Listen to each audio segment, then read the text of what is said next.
Got it. Hey, Beth, welcome back. Thanks, Steph. How are you doing?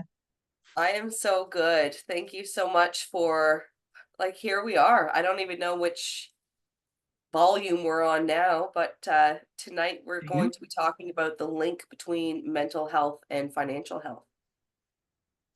Super important topic that is not easy to discuss. And it's really nice to have a space to be able to just start a conversation. And yeah, thank you for opening this space up for it. I think it's really important.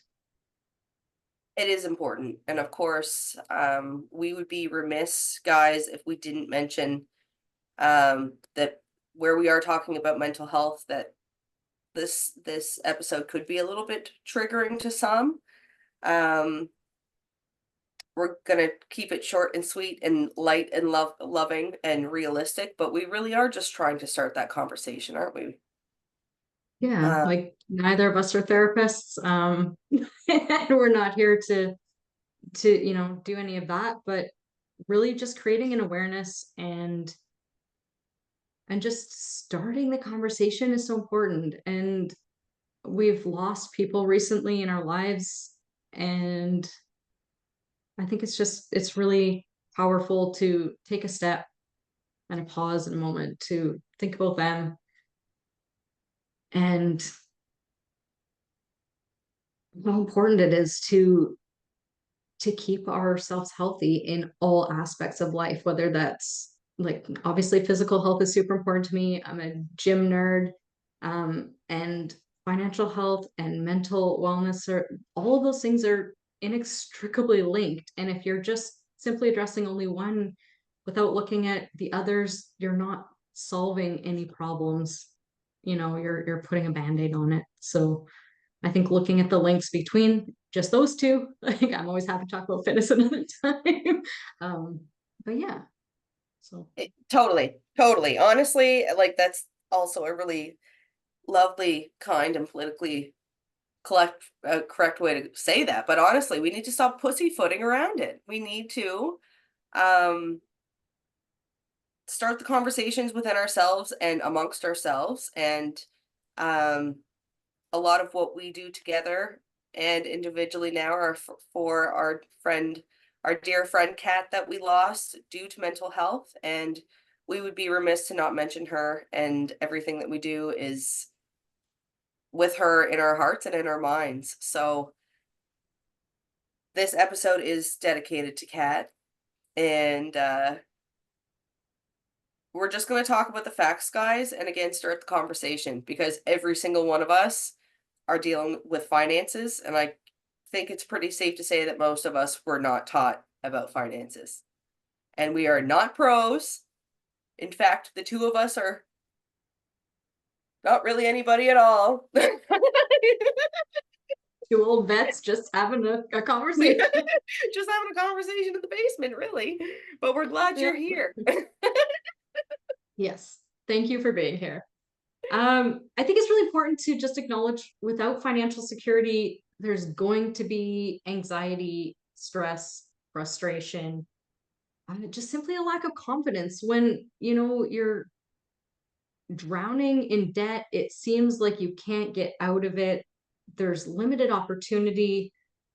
There's no forward looking, no plan for the future because you're literally just scraping by day by day by day, paycheck by paycheck. And it's really financial stresses are one of the leading causes of stress in North America.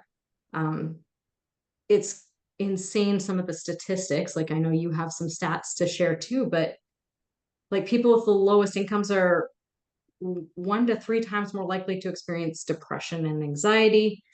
7 out of 10 people in the US are classified as financially coping or vulnerable, which means that they're like literally one bad decision or one emergency away from, you know, serious repercussions. Like, the creditors are on your back, you're losing your house, you're losing things. Like, And you said it's it right, scary. Beth. We're It could be any of us. Times have changed, friends. It could be one decision, Yes.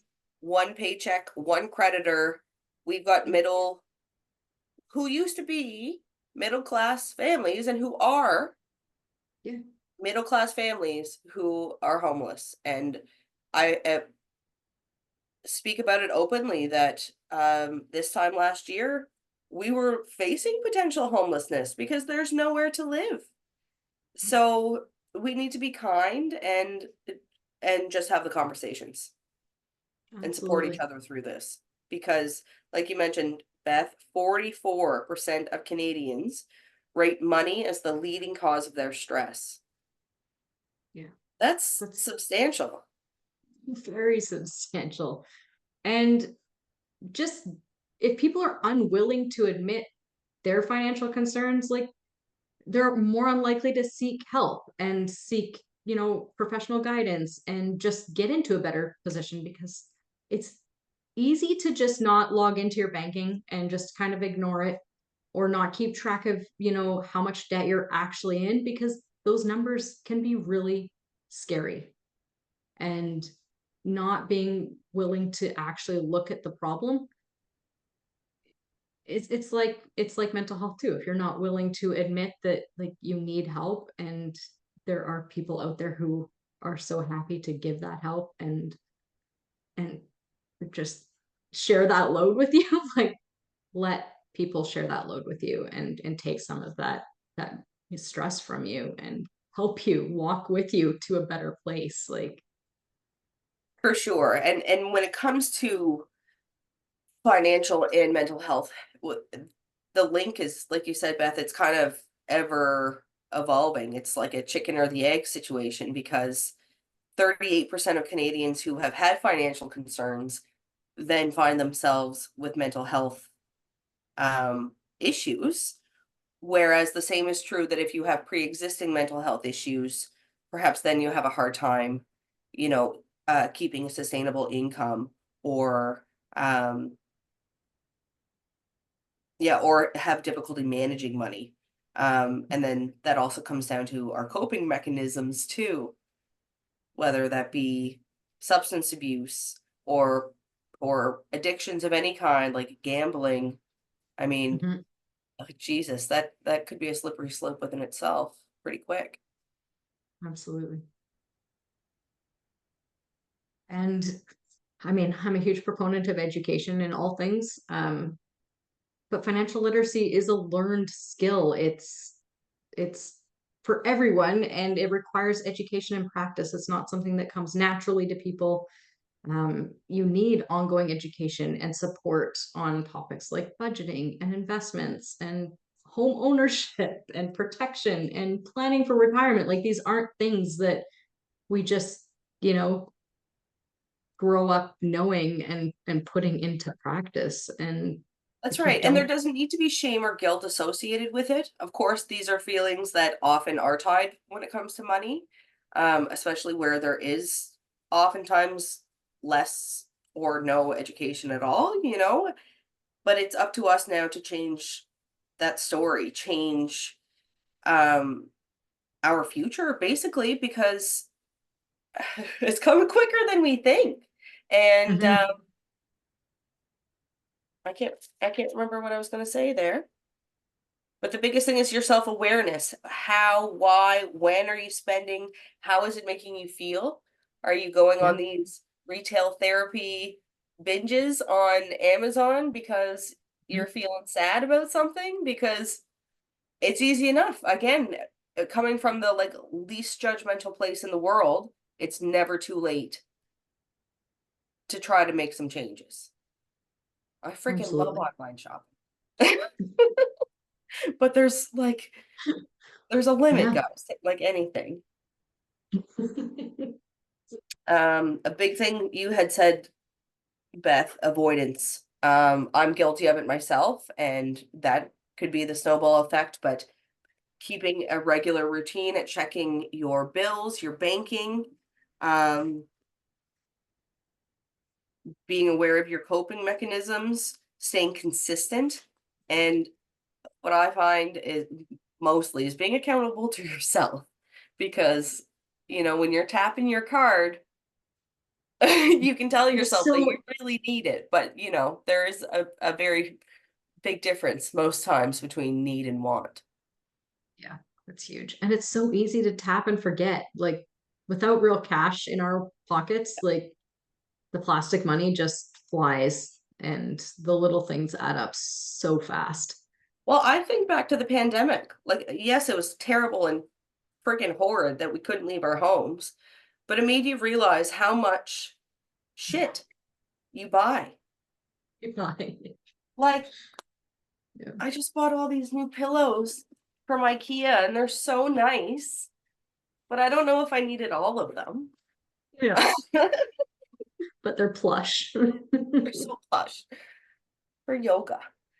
But I think that's the big one. Just we're starting the conversation. If you have any questions, um, Mhm.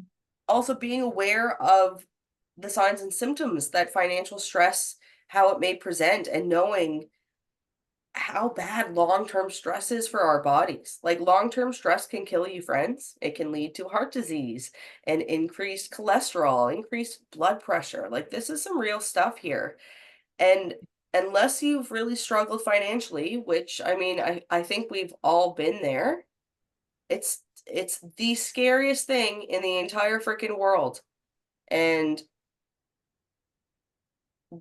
there is a way that we can work together. You know, there are resources. Because the stats right here, the average Canadian household owes $1.85 for every dollar made.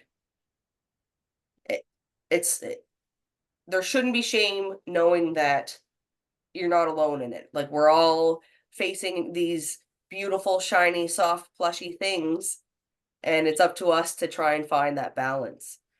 Mhm. So, Yeah. I hope that these conversation starters are bringing value to the people watching.